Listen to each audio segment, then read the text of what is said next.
Have you ever seen a deaf-mute girl fighting against a killer? No? Well, this is your movie. Welcome to Random Recaps. In this video, I'm going to recap the movie.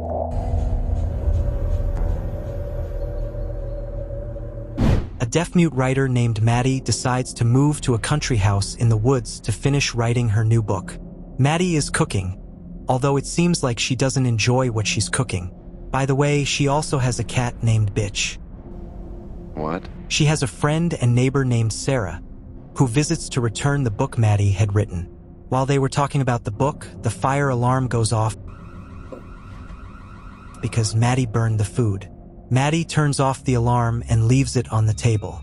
Later that night, Sarah heads home, and at that moment, her boyfriend or ex-boyfriend, I'm not really sure, named Craig, leaves her a message saying he's been thinking about her. Maddie doesn't pay much attention to it, so she stays alone, pondering the ending for the book she's been working on. But she can't decide.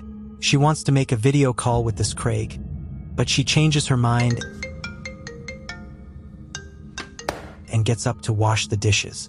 Just then, Sarah arrives, screaming for help.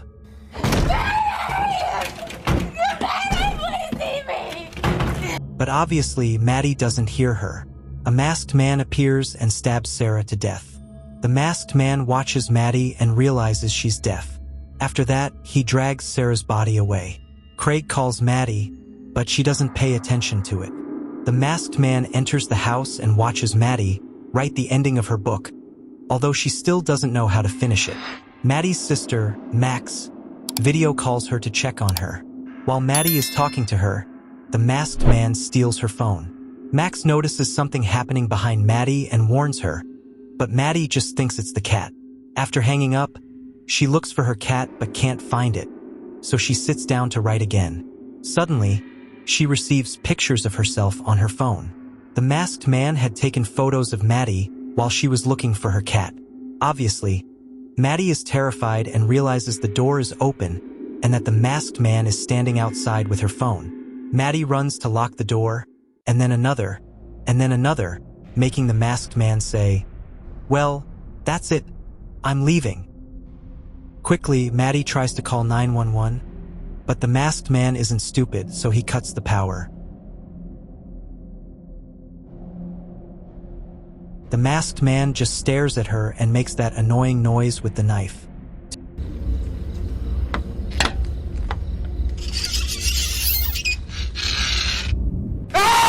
To make sure Maddie doesn't escape, the masked man slashes her car's tires. Come on now, dawg. Come on, man. Maddie writes to the man on the window, "I won't say anything. I didn't see your face. My boyfriend is coming home." Hoping he would let her go.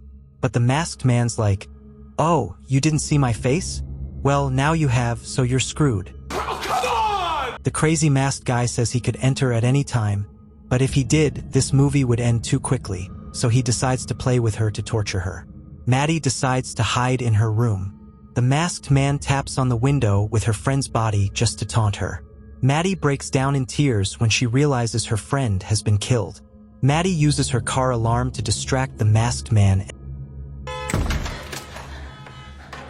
and tries to retrieve Sarah's phone from her pants. The man notices and rushes to grab her, but Maddie hits him with a hammer. The man shows Maddie that he had the phone the whole time. Maddie leaves her room and realizes the man is circling the house. She hides so he won't see her and takes the opportunity to escape, hiding under the stairs while the man continues to search for her. When he moves away, Maddie tries to flee to the woods, but the man shoots an arrow at her, forcing Maddie back into the house. And the man gives her that little smile that says, "Don't try it again, or I'll shoot another one of these." You disgust me. Maddie goes to the second floor and climbs out the window. Then she throws a lit flashlight into the woods to distract him. No fucking strategy, alright? And tries to climb down from the roof. But the man isn't stupid. He knew what she was planning and wounds her with an arrow. Aw, for the love of crud! The man climbs onto the roof, and Maddie takes the opportunity to steal his crossbow. She enters the house and closes the window. The man slowly moves away, but Maddie is injured in the leg, so she goes to the bathroom to pour alcohol on the wound to prevent infection. But that hurts like hell. The man realizes Maddie doesn't know how to load the crossbow. Not so easy, is it? Then, John, Sarah's boyfriend, arrives, knocking on the door, thinking Sarah is there. The man pretends to be a cop, lying to John, saying someone came and knocked him out when he arrived at the house. The man asks for John's phone to call for backup. He pretends to make the call and then pockets the phone. But John asks for his phone back, and the man returns it. But as he does, an earring falls, making John suspicious of him. Meanwhile, Maddie is still trying to load the crossbow. John, to distract the man, tells him Maddie keeps a spare key in a flower pot. John grabs a rock and, just as he's about to strike, Maddie bangs on the door, distracting John, and the man slashes his throat. Even so, John tries to fight back but can't. "Are you kidding me, Maddie? You blew it." Actually pretty glad she showed up when she did. Thank you. With what little strength he has left, John manages to grab the man. So, Maddie takes the opportunity to escape into the woods, but the man hits her with a rock and kills her. The movie isn't over yet, so this is just a thought Maddie had. Instead of helping John, Maddie just sat there, thinking of 1,000 ways to escape. In her thoughts, she tells herself, "You can't run, you can't hide, you can't wait it out. The only thing you can do to survive is to kill him." She could have helped John, but no, Maddie wanted to do the killing herself. John dies from blood loss, and the man takes the opportunity to smoke a cigarette he stole from John. The man decides to wait a little longer before entering. Just then, the cat appears, and the man was about to kill it until Maddie shoots him with an arrow. Unfortunately, it hits him in the shoulder, and he pulls it out easily. The man charges at her. Maddie drops an arrow, but when she tries to grab it, her hand gets caught in the door, so the man takes the opportunity to break her hand. F Maddie. Now she can't use the crossbow.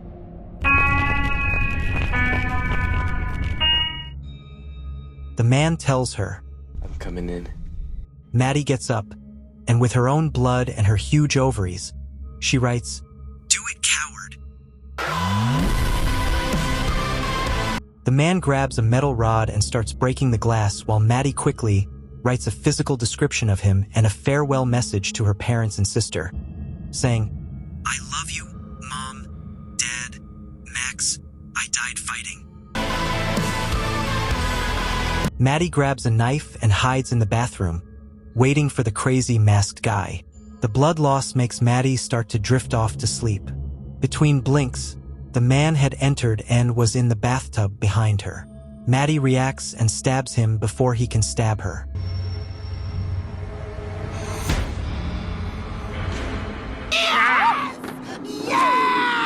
Maddie leaves the bathroom, but she's too weak to walk, so she collapses in the kitchen. The man arrives to kill her, but she sprays him with wasp insecticide.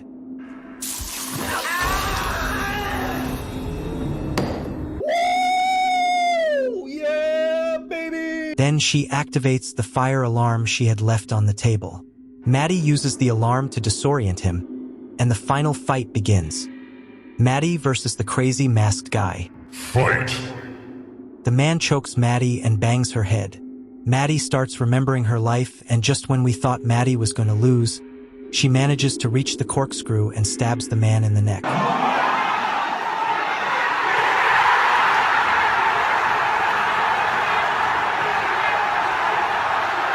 Maddie retrieves her phone and calls the police. In the end, Maddie sits in front of her house and pets her bitch. Well, her cat, waiting for the police to arrive. And that's how the movie ends.